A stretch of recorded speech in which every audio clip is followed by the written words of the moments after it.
12월 9일 월요일. 살아있는 아름다움.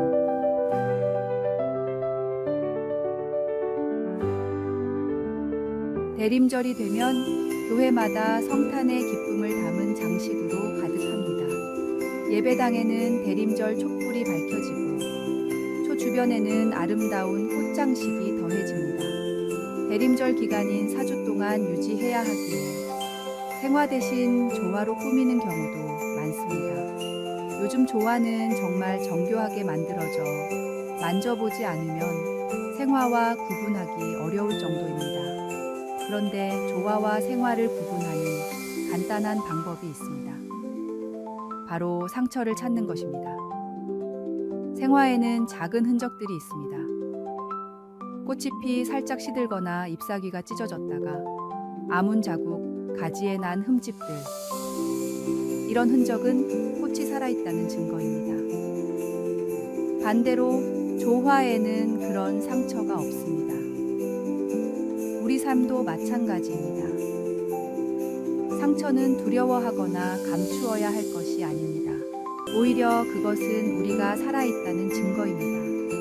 하나님께서는 우리가 흠없는 모조품처럼 완벽하기를 바라지 않으십니다.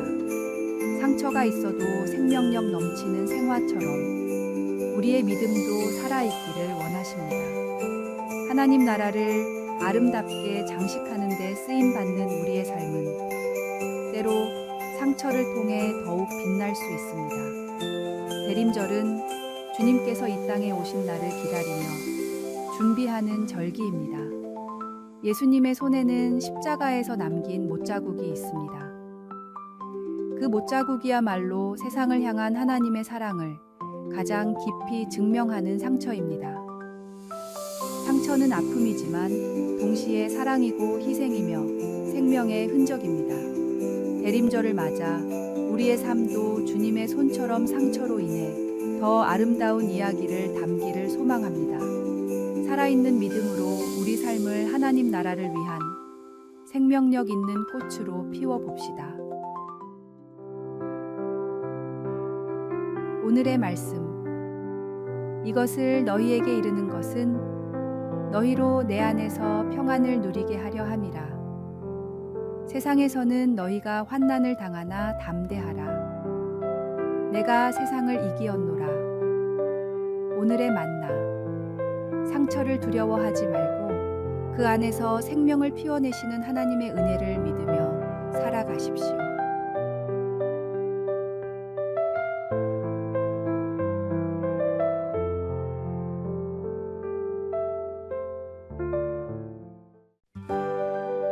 (12월 10일) 화요일. 아름다운 꽃병. 한 전도사가 새 신자를 방문했습니다. 집에 들어선 그는 유리 상자 안에 아름다운 꽃병 2개에 눈이 멈췄습니다. 정말 멋진 작품이군요. 얼마에 파실 생각이 있으신가요? 전도사의 감탄에 새 신자는 고개를 저으며 단호하게 말했습니다. 이 꽃병은 돈으로 살 수 없습니다. 그는 전도사에게 이유를 설명했습니다. 저는 한때 술에 빠져 살며 제 인생을 쓰레기 같다고 여겼습니다. 그런데 어느 날 교회 집회에 다녀오던 길에 쓸모없어 보이는 흙덩이를 발견했어요. 저는 그 흙을 집으로 가져와 꽃병으로 빚었죠. 그 과정을 통해 깨달았습니다. 하나님께서도 버려진 나 같은 사람을 귀하게 빚어주셨구나. 그는 꽃병을 볼 때마다 자신의 변화를 떠올린다고 말했습니다.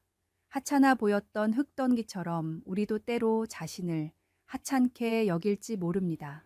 그러나 하나님의 손에 맡겨질 때 우리는 가장 아름다운 작품으로 빚어질 수 있습니다.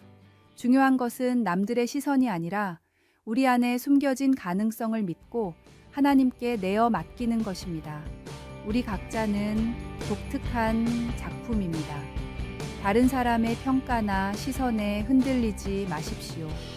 하나님께서는 당신을 보시고 이미 그 안에 숨겨진 특별한 가치를 알고 계십니다. 흙덩어리 안에 감춰진 아름다움을 믿으십시오. 오늘의 말씀. 우리가 이 보배를 질그릇에 가졌으니 이는 심히 큰 능력은 하나님께 있고 우리에게 있지 아니함을 알게 하려 함이라. 오늘의 만나. 오늘 하루 자신의 부족해 보이는 부분을 새로운 시각으로 바라보며 그것이 어떻게 특별한 강점이 될 수 있을지 구체적으로 적어보시기 바랍니다.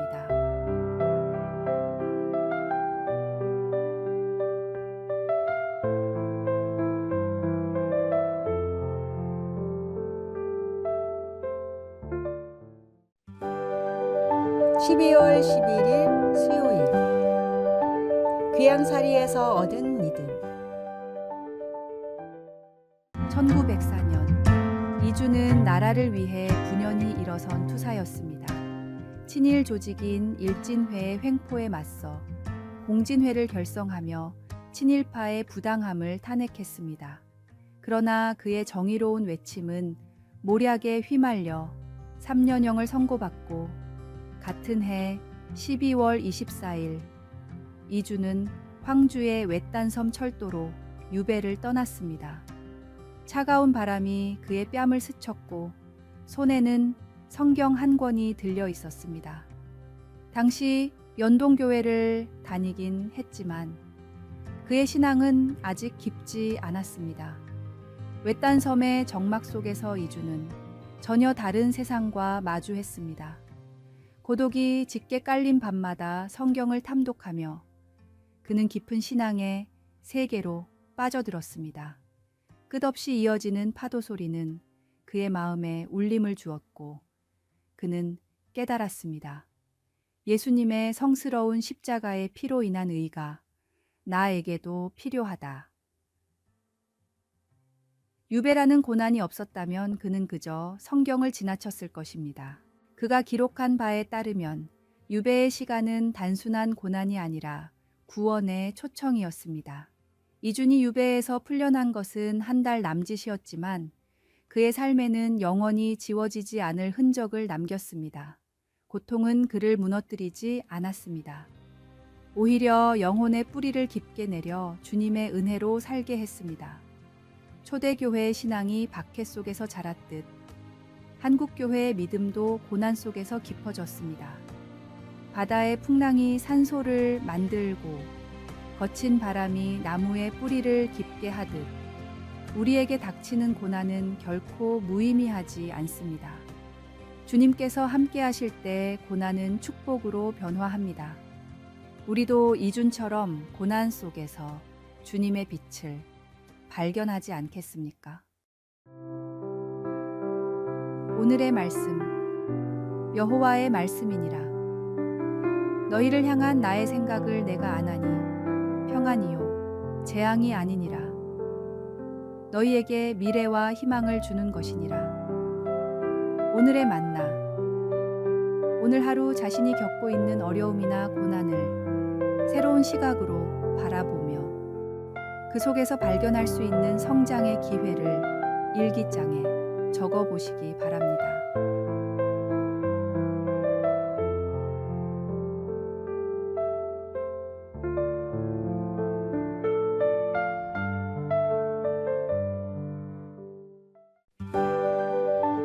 (12월 12일) 목요일 송사리, 잠자리, 개미의 고민. 송사리, 잠자리, 개미가 함께 모여 이야기를 나누고 있었습니다. 각자의 걱정을 털어놓던 중 송사리가 먼저 입을 열었습니다.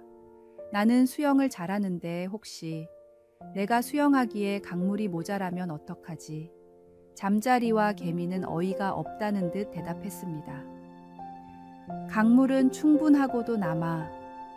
이번엔 잠자리가 걱정을 털어놓았습니다. 얘들아, 내가 날기엔 하늘이 너무 좁은 것 같아. 송사리와 개미는 웃음을 터뜨리며 외쳤습니다. 하늘은 넓고도 넓어. 마지막으로 개미가 말했습니다. 사실 나도 걱정이 있어. 내가 집을 짓고 살 흙이 부족할까봐. 송사리와 잠자리가 동시에 대답했습니다. 내 집을 짓고 살기에 흙은 충분해. 송사리, 잠자리, 개미의 걱정은 모두 과장되고 비현실적이었습니다. 우리가 염려하는 모습도 종종 이와 다르지 않습니다. 하나님께서 이미 우리에게 필요한 것들을 풍성히 주셨음에도 우리는 부족할까 걱정하며 불안을 키웁니다. 자기 아들을 아낌없이 내주신 하나님께서 왜 우리에게 필요한 것들을 주시지 않겠느냐는 말씀처럼 하나님은 우리의 필요를 아시고 넉넉히 채우시는 분입니다. 많은 걱정과 불안은 좁아진 시야에서 비롯됩니다. 한 걸음 물러나 더 넓게 바라보면 우리에게 주어진 것들이 충분하고도 넘친다는 사실을 깨닫게 됩니다.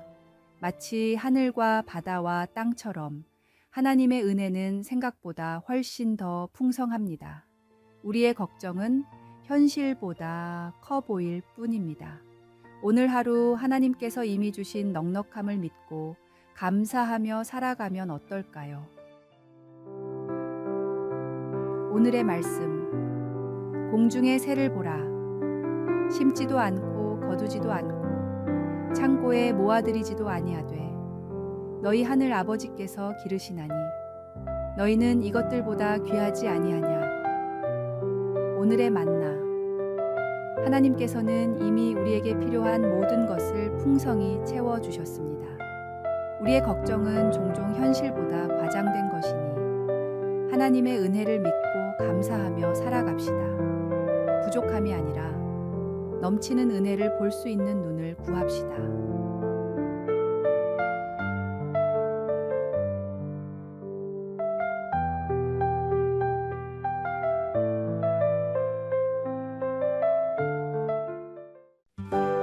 (12월 13일) 금요일. 진정한 신앙인. 일제강점기 하와이로 이민을 간 성도들은 사탕 수수밭에서 고된 노동을 하며 살아갔습니다. 주일이 되면 예배를 드리기 위해 교회로 달려갔지만 농장 주인은 화를 내며 경고했습니다. 앞으로 주일에 교회에 가는 자들은 매질을 하겠다. 그러나 성도들은 단호했습니다. 우리가 이민 온 이유는 하나님을 섬기기 위함인데 주일을 못 지킨다면 이민 온 이유가 없으니 매를 맞더라도 교회에 가겠습니다. 다음 주일 아침 많은 일꾼들이 농장주 앞에 나아가 말했습니다. 오늘은 주일이니 매를 맞고 교회에 가겠습니다. 그들의 믿음과 결단에 감동한 농장주는 일을 쉬고 예배를 드리도록 허락했습니다. 결국 그는 자신도 교회에 나가기 시작했고 나중에는 일꾼들을 위해 예배당까지 지어주었습니다. 눈에 보이는 물질적 이익을 쫓기 쉽지만 성도들에게 신앙은 삶의 근간이었습니다. 그들의 결단은 단순한 고집이 아니라 더 큰 가치를 위한 용기 있는 선택이었습니다. 때로는 우리의 신념을 지키기 위해 불이익을 감수해야 할 때가 있습니다. 그러나 그런 희생은 다른 이들의 마음을 움직이며 세상을 변화시키는 힘이 됩니다. 우리가 믿는 가치를 위해 기꺼이 희생할 수 있는 용기. 그것이 바로 진정한 신앙인의 모습입니다. 그리고 그런 진정성 있는 삶은 결국 주변 사람들에게도 긍정적인 영향을 미치게 됩니다. 오늘의 말씀. 믿음이 없이는 하나님을 기쁘시게 하지 못하나니 하나님께 나아가는 자는 반드시 그가 계신 것과 또한 그가 자기를 찾는 자들에게 상 주시는 이심을 믿어야 할지니라. 오늘의 만나. 오늘 하루 자신이 지키고 싶은 가치나 신념이 무엇인지 생각해보고 그것을 위해 작은 희생이라도 할 수 있는 일이 있는지 찾아보시기 바랍니다.